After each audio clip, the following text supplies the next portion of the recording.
Bun găsit la emisiunea Știință și Cunoaștere. Am ajuns la cel de-al treilea și ultimul episod al acestei miniserii de interviuri cu fostul consilier al papei Ioan Paul al II-lea, teologul Miceal Ledwith, folosindu-mă de avantajele tehnologiei de internet.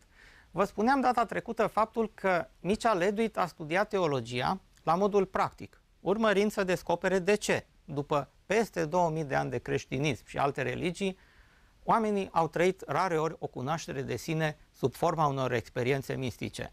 Ledwith a ajuns la aceste idei în urma eforturilor de a afla motivul pentru care Biblia și epistolele au multe lipsuri.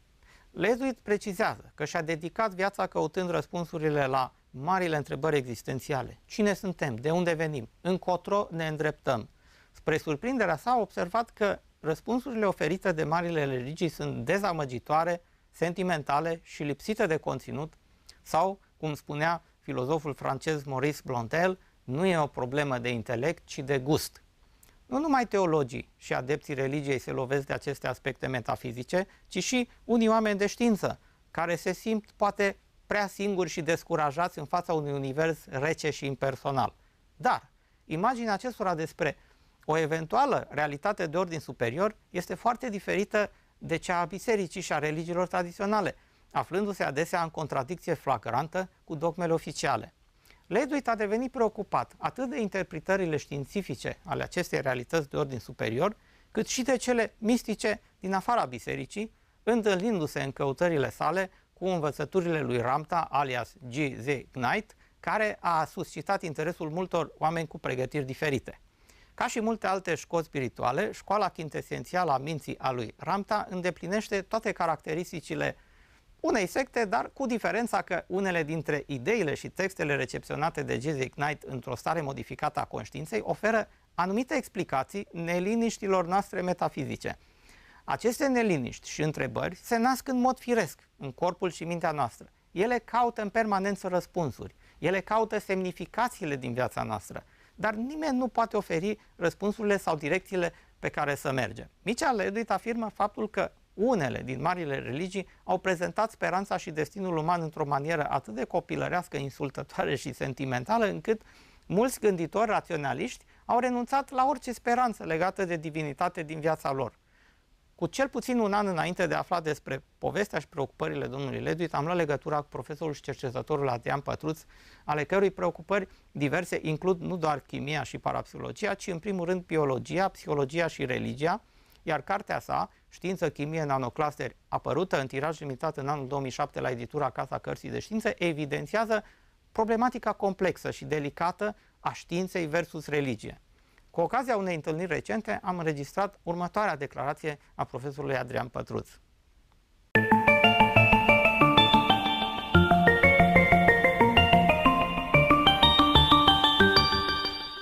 Autoritatea de care se bucură știința materialistă în societatea modernă a făcut din ateism cea mai influentă ideologie a lumii industriale.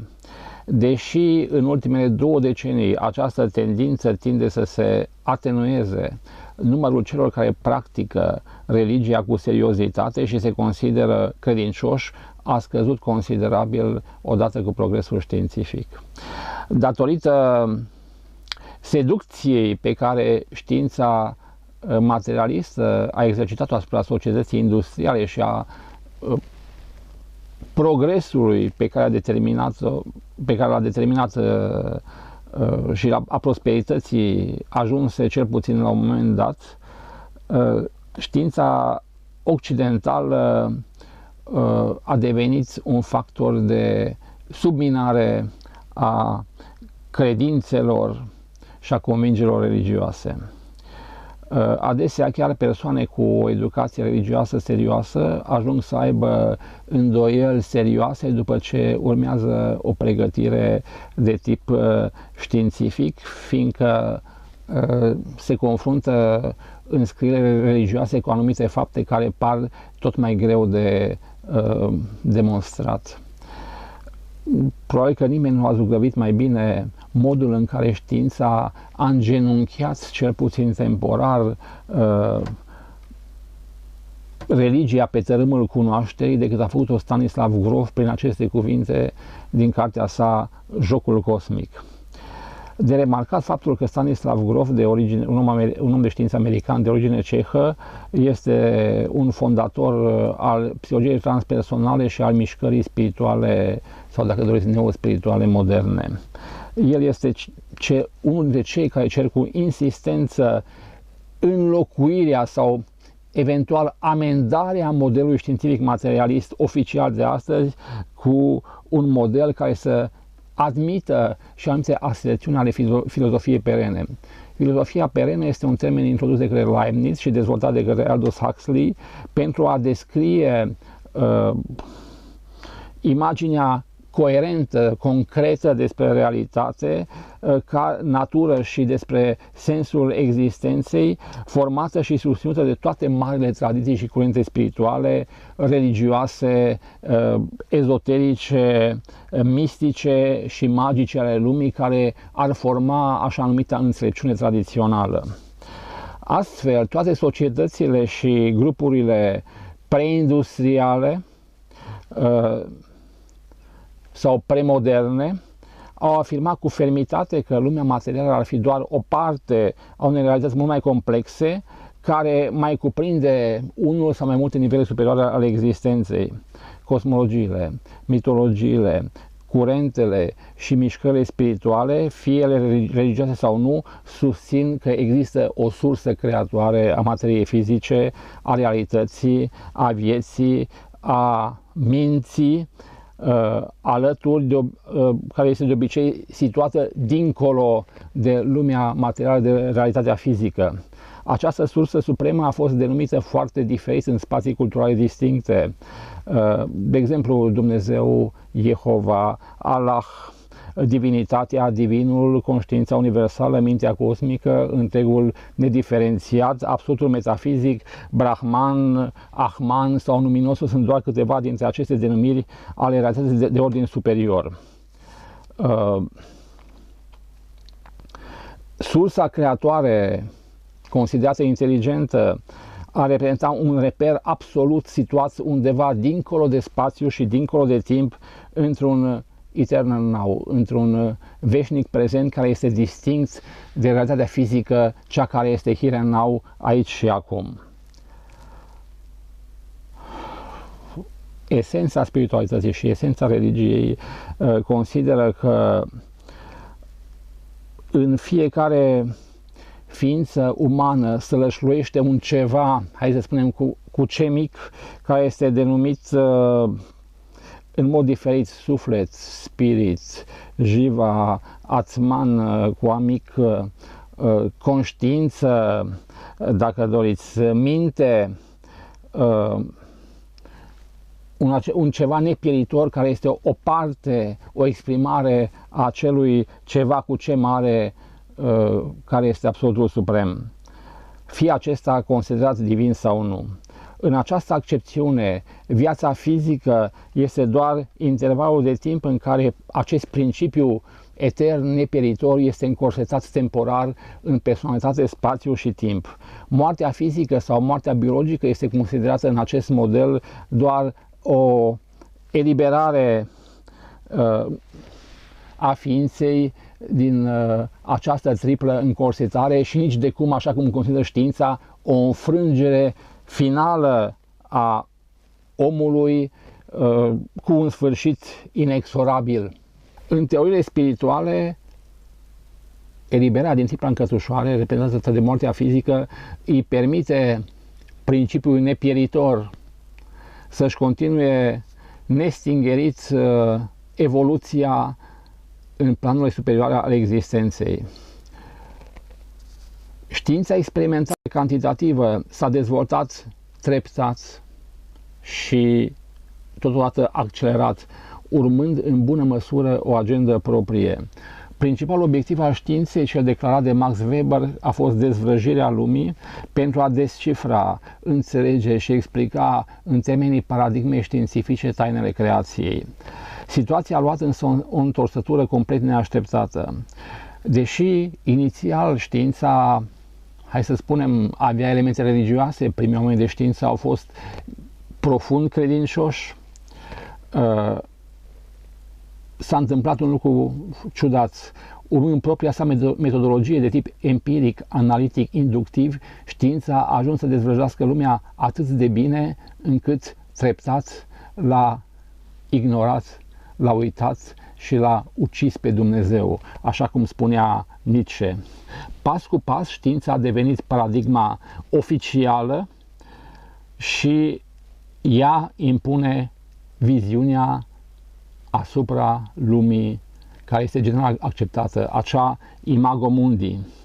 Potrivit modelului științific, unica realitate obiectivă, singura care există cu adevărat, ar fi realitatea fizică, iar întreaga existență s-ar reduce la istoria și la evoluția universului material.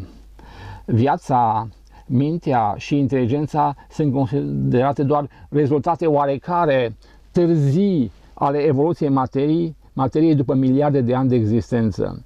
Știința a redus locul, rolul și importanța omului în univers, omul care era considerat de către spiritualitate și de către religie o culme a creației, a ajuns să aibă un rol complet marginal în modelul științific. Modelul științific a devenit autoconsistent și necontradictoriu, neagă existența oricărei realități de ordin superior, deci și a divinității.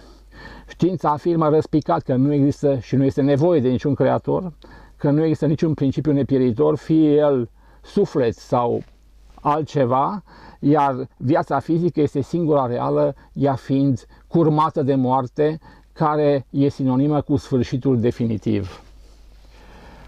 Știința prezintă adesea o viziune, poate exagerat, o viziune psihiatrică asupra spiritualității și religiei, considerând că experiențele și revelațiile, experiențele spirituale și revelațiile care se află la baza acestora sunt doar rezultatul unor halucinații mentale sau a unor boli psihice. Mari vizionari din istoria misticii, cum este Sfânta Tereza de Avila, celebra mistică catolică, ale cărei stări extatice vizionare aveau o încărcătură dramatică, este considerată o psihopată isterică. Moise este un biet epileptic, iar Buddha ar fi suferit de psihoză severă și așa mai departe. Potrivit științei, niciuna dintre societățile sau grupurile preindustriale nu a înțeles suficient și nu a cunoscut satisfăcător lumea. Singura care poate oferi o astfel de cunoaștere cât de cât apropiată de realitate fiind cunoașterea de tip științific. Prin această afirmație, știința desfințează practic legitimitatea, necesitatea și sensul tuturor marilor doctrine spirituale, marilor curente spirituale și marilor religii ale omenirii. Societatea actuală, care este una post-industrială și informațională, nu acordă însă o importanță deosebită omului de știință. Ea are la bază false valori, valori contradictorii, este o societate de consum, pe primul plan este pus banul și nu este pusă cunoașterea. Pentru a parafraza pe celebrul judecător Cofinal, cel care i-a spus lui Lavoisier, atunci când a pronunțat sentința de ghilotinare, că la société n'a pas besoin de savants, societatea nu are nevoie de savanți, poate să fie parafrazată astfel: societatea de azi nu are nevoie de oameni de știință, dar are nevoie de realizările lor. Noua ofensivă religioasă care se constată în ultimele 2 decenii este susținută de mari finanțatori reprezentați prin fundații private, animate probabil alături de ignoranță științifică și de convingeri sincere și de bune intenții.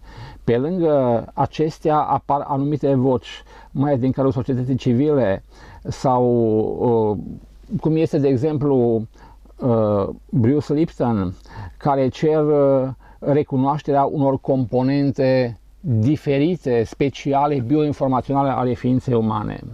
Aceste voci sunt însă astăzi încă prea firave pentru a îndrepta eforturile societății spre aceste modalități de cunoaștere, îndeosebi într-o societate în care finanțarea cercetării este tot mai dificilă și îndeosebi a temelor care pun în discuție revizuirea unor aspecte fundamentale.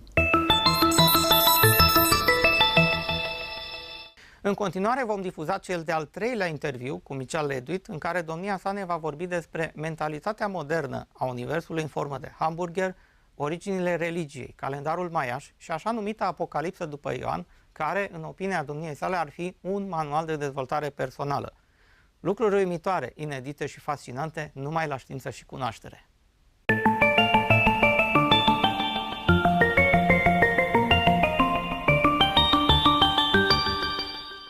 It is obvious that the actual multiple crises of the world, from which only the economic and political components can be observed at the time, is based on building systems on false concepts. Can the hamburger universe mentality explain this situation or the mistakes that have been made in time? I think that's an excellent question, and obviously it goes far deeper than any superficial approach. I think what you have put your finger on is the basic problem of living in the world in our times, and that is that we have been fed.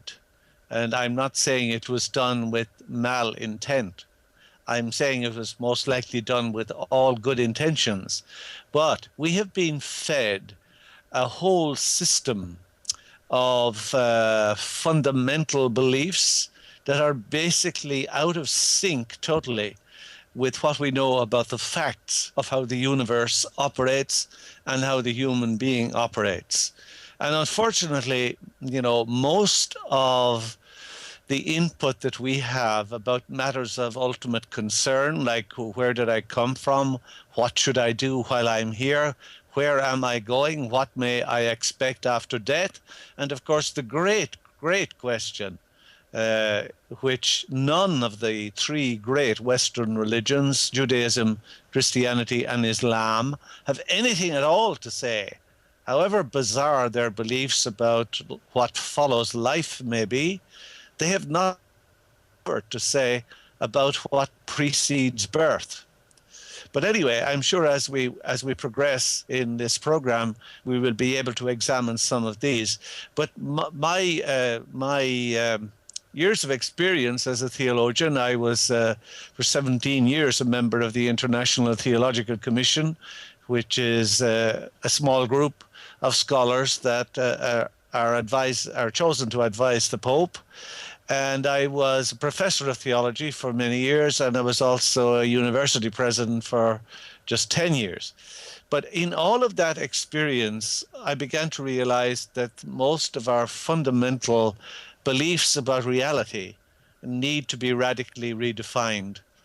And unfortunately, as I pointed out in some of my DVD series, especially in the one on Jesus, I think we really have got the wrong handle entirely on what Jesus was about. And this whole picture of him as a suffering Savior who came here to die for our sins is an abomination to what Jesus was all about. And the unfortunate thing is that people have become so addicted to this vision of Jesus that they're unwilling or unable, or a combination of both, to see anything beyond that picture, which we've had for well nigh on 2,000 years. I think Jesus came for a much greater purpose than that, and I think that for all practical points of view, we've totally missed what that purpose was. And as a result, coming back directly to your question, our whole attitude to fundamental realities in the world, of which, as you rightly pointed out, only the business and economic crisis are the tip of the iceberg, but our whole culture and civilization is suffering from a grand malaise at the moment about fundamental matters. And I think that, I've been talking to some groups here in our own area in the Pacific Northwest of the United States over the last few months, maybe 8 to 10 hour sessions at a time. And basically, I'm doing that because I realize all of these crippling beliefs, this bizarre array of crippling emotions that we as a race circle through every day, that they're really now something that is no longer up here in the mind or in the realm of thought. They have actually filtered into our DNA. So that, something you may have abandoned long ago, supposing, say, you were a devoted member of a church and you decided to follow another path entirely, and then maybe 20 years later you come back to a wedding or a baptism or something of some dear family member, and you feel this pull, even though intellectually you've moved away from all these beliefs and convictions. The music, the familiar sounds, etc., they exert a deep pull on us all.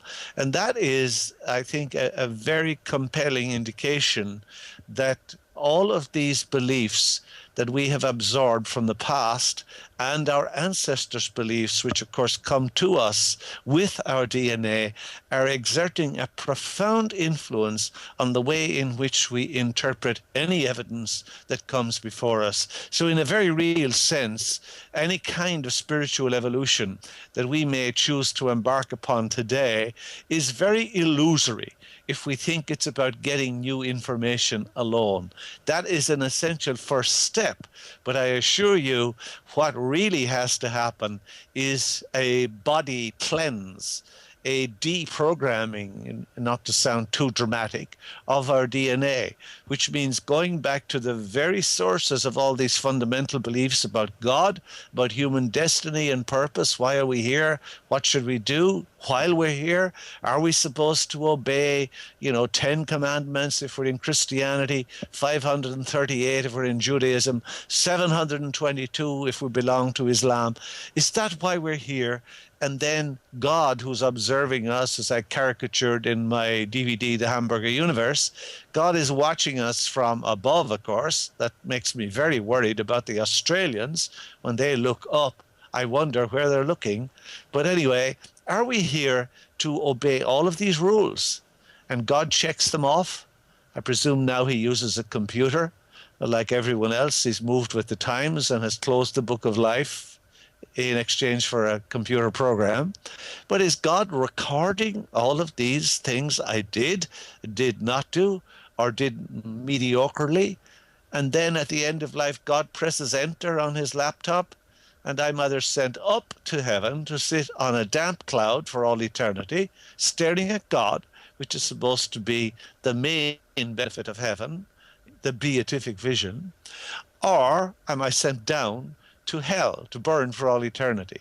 I mean, this bizarre array of beliefs, as in some of the communications you had with me recently in the last few days, put so well. These belong in a psychiatric textbook. They don't belong in mainline beliefs about the world. Now, the problem is that people are so entrenched in these false conceptions, which have all their roots in a time that has long passed away. People are so addicted to them that they will kill you for saying them in the name of God. Bizarre, but a fact. I was taking the other day an example of how we have moved out of the dark ages, say, of astronomy, at the time of Nicholas Copernicus, or a little later in the days of Giordano Bruno, or 33 years later, Galileo Galilei. Even the most advanced systems, and as we know, Aristarchus, the Greek astronomer, was saying these things, a good millennium and a half before.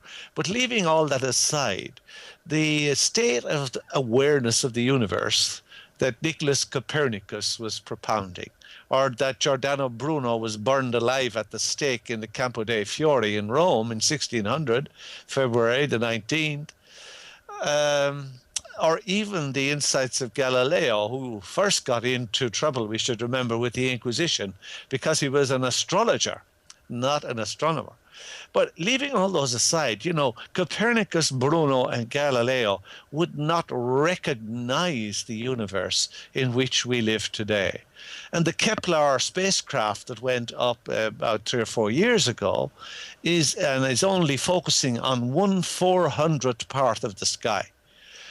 When we extrapolate from that, what number of planets might exist in even the visible universe?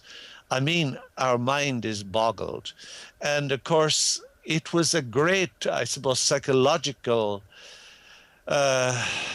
catharsis for the human race to realize that it was not at the center of the universe.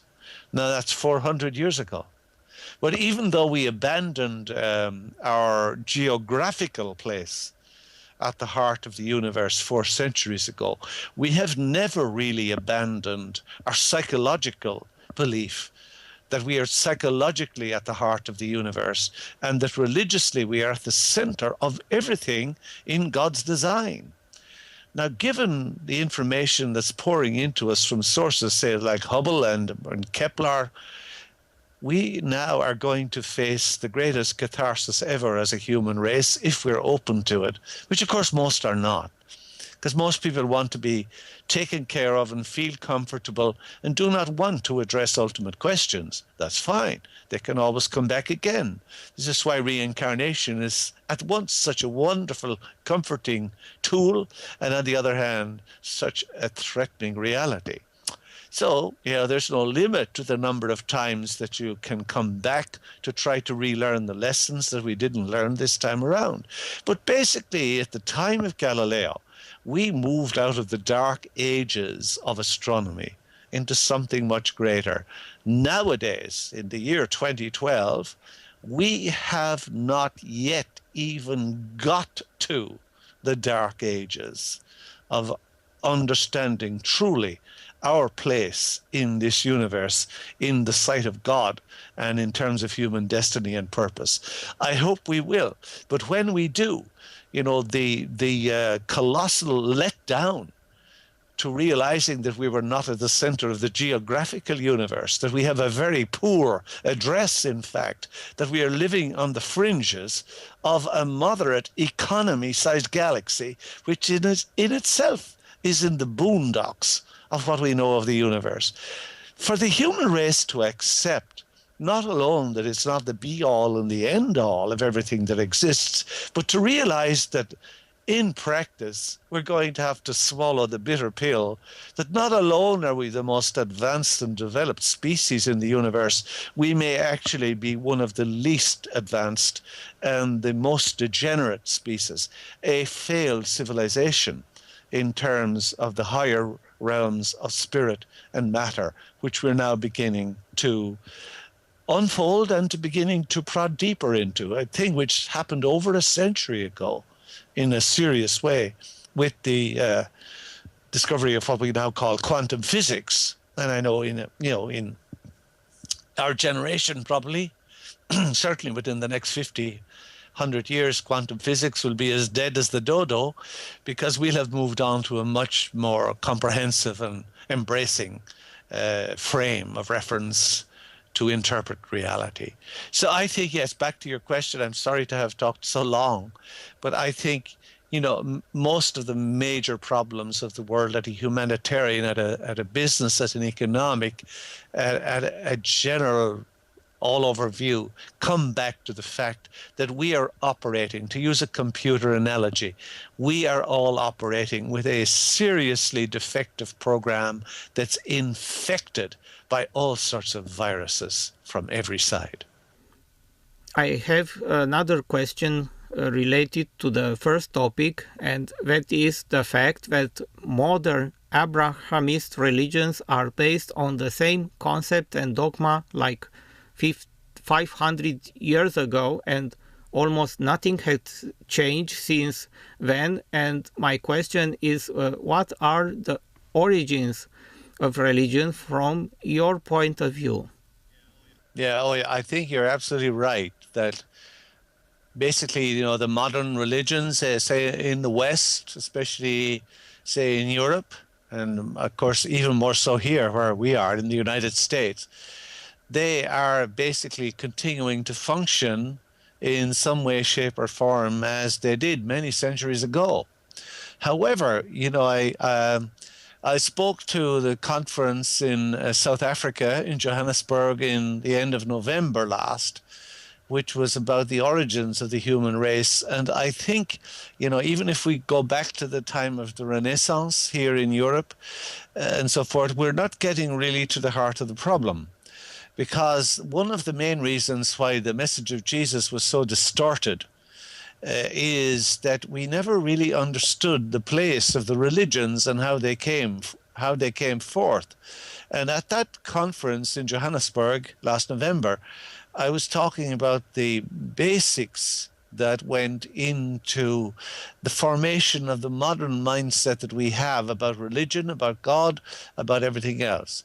I think that is where the origins of all our beliefs, which I parodied in that analogy of the hamburger universe, started to come from. And if we start back there, I know it's a long time ago, but to the best of my calculation, I've worked out that there's probably about 250,000 of those Sumerian tablets scattered now throughout the museums of the world, and some major epics are included in that collection. So we do have quite an abundance of evidence, most of it, of course, from the ruins of the library of King Ashurbanipal when it was burned, and obviously all the parchments and skins, etc., that were there were destroyed, but the tablets on clay were actually strengthened. Of course, there's only basically the tip of the iceberg in existence yet when we think of the other material that still waits excavation there. And when I think of the things that are happening in Iraq today, for example, just across from Mosul in northern Iraq is the ancient city of Nineveh, where Ashurbanipal's library was. And even in the last 2 or 3 years, they've opened up priceless treasures in terms of archaeology. They've been exposed to the weather and have been destroyed. Anyway, that, of course, is another day's work. But basically, in answer to your precise question, I'm saying if we really want to understand the origins of religion, how it started to function, the kinds of roles in which it insinuated itself over the millennia, and in particular in the last 500 years, as you have said, I think we have to go back to the start and see where it all came from. And we have to ask ourselves if the views of reality and the views of the human person and the view of our destiny, our origin, our purpose, if it's legitimate to take that information from versions that are maybe 2,000 or 3,000 years old, instead of looking at what modern investigations have told us about the nature of reality, which give us an entirely different understanding of what spirit and matter really are. I use that old image of the hamburger universe because that's the way most people think today in our world. I'm here in the middle on the earth. When I want to pray to God, I look up to God. So there's a vault of the heavens above me where the saints, the angels, and God and our dear departed wait for us as we pass through spiritual immigration to the next life. And down below, there is the vault of the underworld where I'm sent to suffer for my sins. Now, as we so perceptively noted, these conceptions about a bewitched world, as has been well said, a bewitched world, these belong to a time whose era has long passed. Unfortunately, we think everything can change except the fundamentals of religion. When I look back at some of the texts that I used to teach about or recommend in seminars, 20, 30 years ago, people like The Structure of Scientific Revolutions by Stephen Kuhn or Karl Popper, the great Austrian philosopher, they basically did an enormous contribution for our understanding of how knowledge develops and progresses. And to use Popper's terms, when we form a construct or a proposition about how reality might be, our basic duty is to try to destroy that concept by getting in new and fresh information. In other words, I put up this structure, this model of how I think reality should be, as Copernicus did, as Bruno did, as Galileo did. Then, as astronomy progresses, hopefully that model is going to be destroyed and replaced by a better one. Every single area of human knowledge worth the name, and of any science especially worth the name, functions on that principle if it's worthy of the name of science and you're not simply invested in protecting your research papers and your retirement fund. But any system of human knowledge that's interested in progressing and understanding functions by the methods described by Kuhn and by Popper.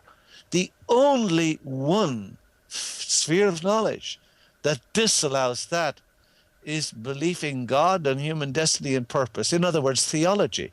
Now it says, no, we have all the answers, which is a pitiful admission to make today when we see how inadequate the answers really are when faced up with the harsh rock face of reality. We have all the answers. Therefore, taboo, hands off. Do not touch these beliefs. They're permanent, they're irreversible, they're irreformable. Once religion holds to that view, then, of course, it has condemned itself to enjoying the sinister peace of those whom the world has found irrelevant. And I have noticed myself all over the world, because I have spoken all over the world, east and west, north and south, for many times over many years. I have found a strange phenomenon. That is, that there is a rising generation of people, young people, who go in one of either two directions at the risk of colossal oversimplification. They believe there is nothing transcendent of this physical reality. This is all there is. When I die, that's all there is. Or they go into another direction entirely of accepting blindly every so-called religious truth that is put before them.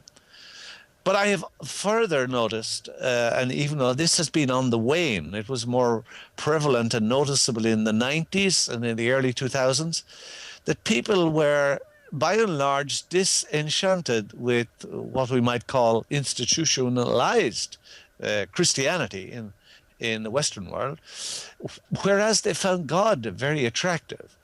Now, I found this odd that people would find God attractive, but the institutions that were supposed to be the instruments of God repulsive.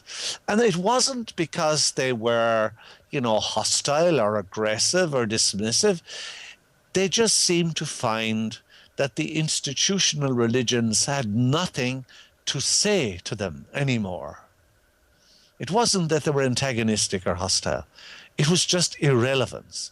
And that's why I say if the churches, for example, in the West, find they're enjoying a peace, let's hope it's not the sinister peace of those whom the world has found irrelevant, because that, of course, would be the death knell for them. But more important than the death knell for the churches is, what are the churches teaching to their flocks? Are they in fact teaching them something that will redound to their eternal benefit? Or are they teaching them a system which, based on all we know about human knowledge and all we know now of the relationship between the physical realm and the spiritual realm, which is just one continuum, not two entirely separate categories, don't ask questions, that's a mystery. Are they teaching them something that will open them up to this? Or are they in fact telling them something that will guarantee that in this life they will never attain the destiny for which they came. Isn't it a colossal blunder to put yourself up as an institution that's teaching everyone about their eternal destiny, whereas in practice what you're doing is you're making it impossible for them ever to reach that destiny? That is the crux of religion today and its relationship with civil society.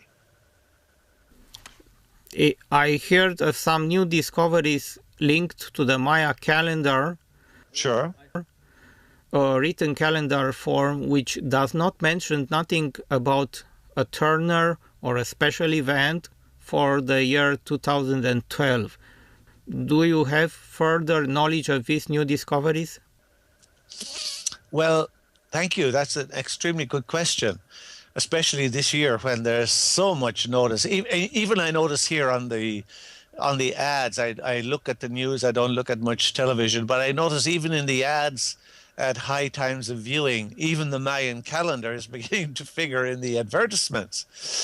Now, when the Spaniards, the people from Spain, who came to the so-called New World, especially the Yucatan, Guatemala, and so forth in northern South America, when they came to those countries, the Mayans themselves had ceased to use their calendar for at least a century and perhaps quite a significant time more. So when we talk about the Maya calendar, obviously, well, of course, there were many calendars, but let's just use the global term. We realize that we're up against major difficulties. Calendars and the construction of calendars is a very difficult process, mainly caused by the fact that the time it takes for our Earth to orbit the sun and the time it takes for our Earth to rotate on its axis once, these do not divide evenly into each other. So then we have all sorts of ways to try and keep the year from falling out of sync with reality. Now, there is really only one historical incident that links both the Maya calendar and the modern Gregorian calendar from Pope Gregory in 1582. In other words, there's only one occurrence that occurs in both of the calendars. It's not an occurrence of any great historical significance, but basically it's as if we had two rulers, two tape measures, and we're trying to line them up so that 0 matches 0 and they're both recording the same thing. Now, as you know probably better than I do, when the great interest in the Maya calendar began to arise about the middle of the 20th century, around the, say, 1940s, 50s, 60s, and I had a very, very wonderful exchange, Christian, earlier about this, and he told me about actions with Drumvalo Melchizedek to witness to the fact that actually the lowland Maya, the ones more in contact with the Westerners, had lost basically their culture. And the highland Mayas up in the mountains, where they were more inaccessible to Western invasion, had kept their ancient culture. But anyway, coming to the chase, there were a number of days proposed by Westerners in the latter part of the 20th century to say when the Maya calendar would, quote unquote, end. And I think we need to stress very strongly here that they didn't mean the end of time. It was the end of a cycle. For example, like we would talk about the end of a millennium as we had 12 years ago here. So the Mayas are also talking about the end of a cycle, not about the end of the world. Now, there were various dates proposed for that end of the 5,000-year approximate cycle. One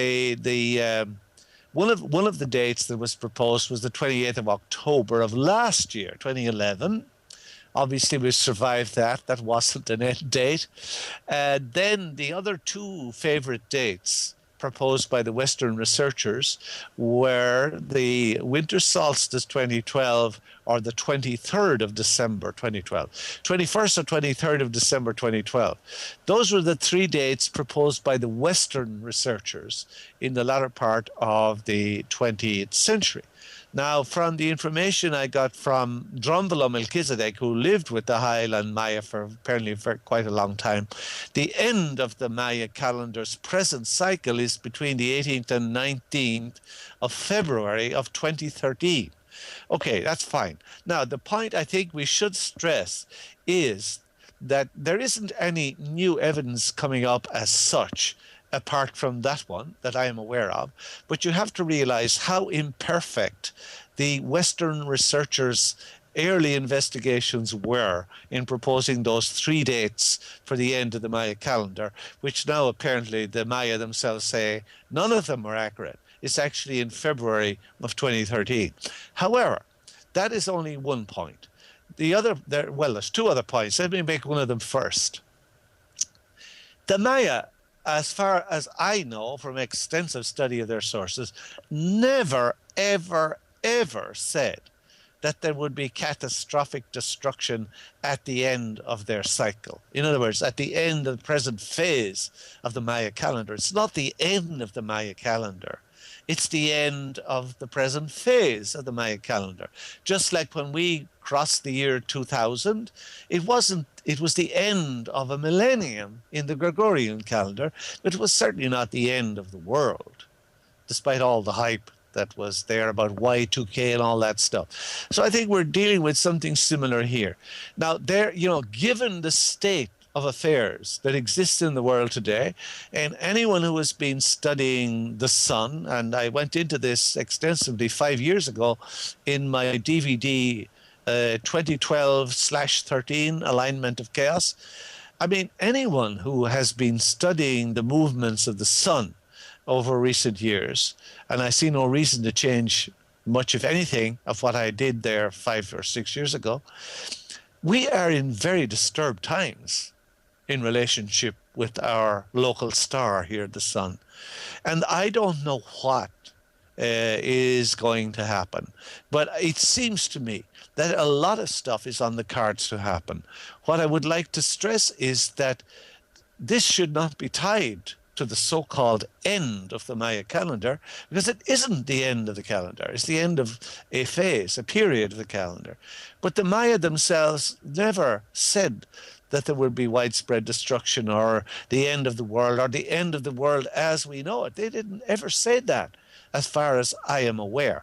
There are, however, other much more recent sources from the Maya themselves, which is, say, from the book of Chilam Balam, the Jaguar priest and so forth, that talk about very, very significant changes in the Katuns, which is a 20-year period for the Maya, in which we are now located.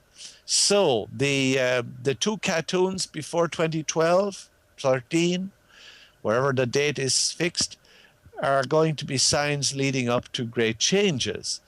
And the 2 Katuns after 2013 are also going to be when the Earth is adjusting. So basically we have probably an 80 to 100 year period according to the later Maya, the Maya of the Chilam Balam and so forth, which would be only a few hundred years old as compared to the sources for the calendar itself, that say we are coming into a period of very, very profound change.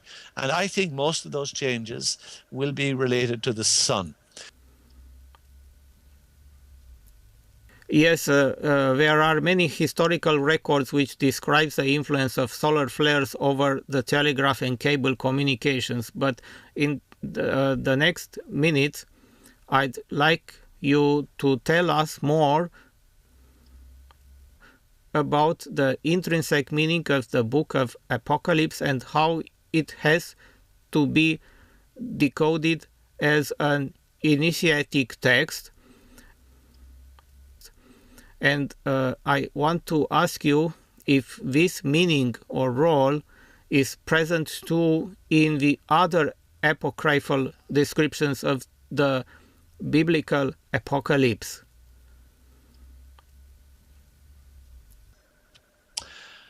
Well, thank you. Yes. I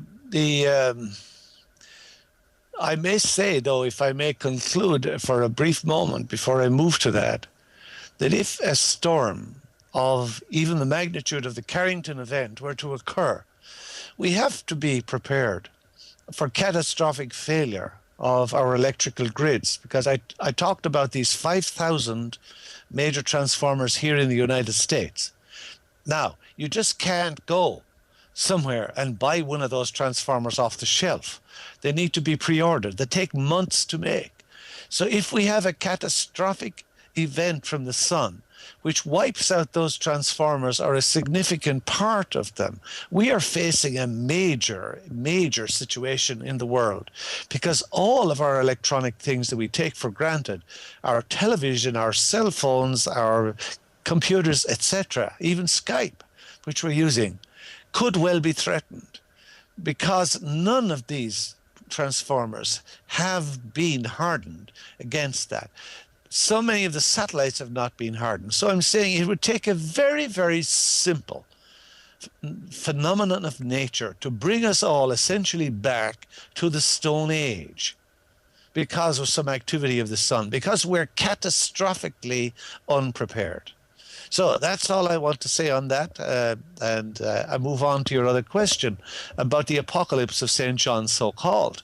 Now, the apocalypse of John, the apostle, of course, is the last book of the New Testament. It's allegedly written by John himself, the disciple of Jesus, on the island of Patmos. And the word in Greek for apocalypse is actually better translated as revelation, which most of the modern translations speak of.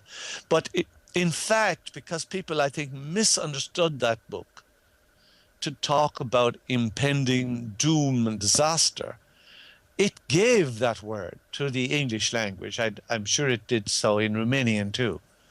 I love to think, by the way, on an aside, when people talk to me about the Latin language, I played a great trick one time in the Vatican, because officially the Latin language is the Latin language of the Church. And in one of the last documents I prepared for our commission, I decided I'm going to create a little havoc here. I decided to do all the papers that I wrote for the week-long meeting in Latin. Now, we had simultaneous translations of 6 languages, but there was no translation of Latin because everyone is supposed to know Latin. So I said, to flush people out, I'm going to do the papers in Latin. And of course, it created havoc. But anyway, even though Latin is the language of the Catholic Church and obviously the language of the Roman Empire much later, and as I suppose people don't always know, Romanian is a Latin language.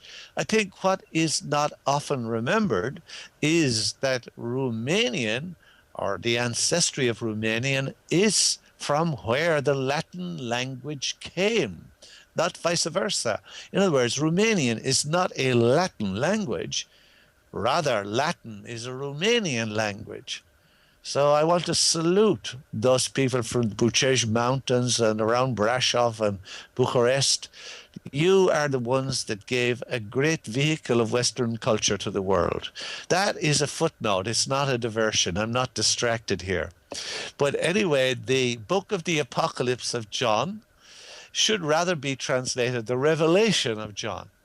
And that word apocalypse, tied up with imminent world catastrophe, should really never have entered the English language from the source of John's writing of Revelation.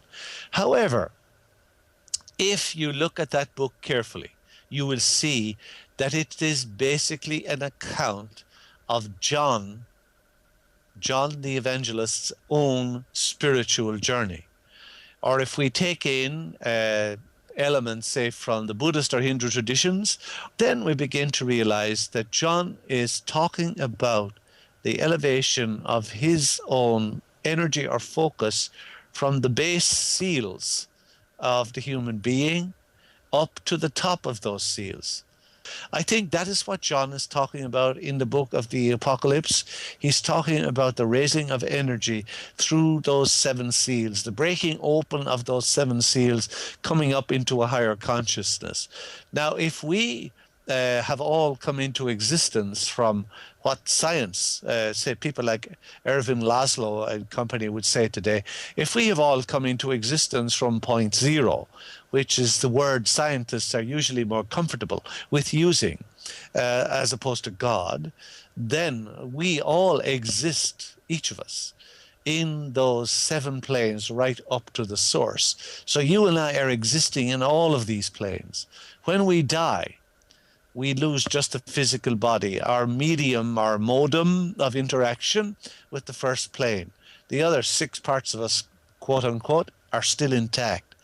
If we could access those other dimensions of you and me that already exist on those planes, then we are talking about what John the Evangelist was referring to in his book of Revelation. Then we can understand how physical healings of an extraordinary kind, for example, can occur, because we have to access the part of us that interrelates with the descent of creation into physical form and intercept it at an intermediate stage, so that we can put new material in there, new information, new programs.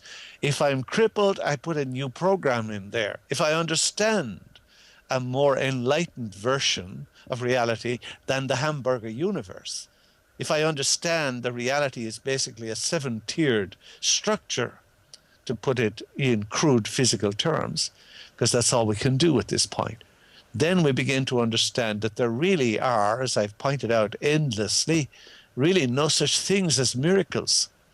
There's only a shortage of information about how they occur. And when we do go there and realize that, then we can engender and create here in our physical realm things far, far more wonderful than that helpless little word miraculous could ever convey as an adjective. That, I think, is what John the Divine was talking about.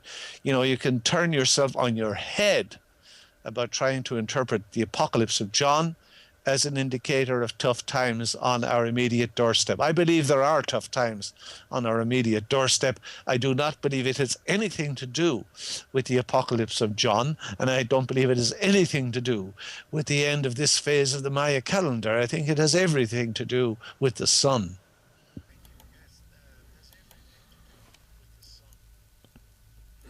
I thank you, Miceal, very, very much again for this interesting discussion, and I hope one day you'll visit Romania and talk more in our television studio. That would be wonderful. I had hoped to be in Romania, as you know, last year, but due to my illness at the time, I wasn't able to make it. But thank you all for a wonderful experience today.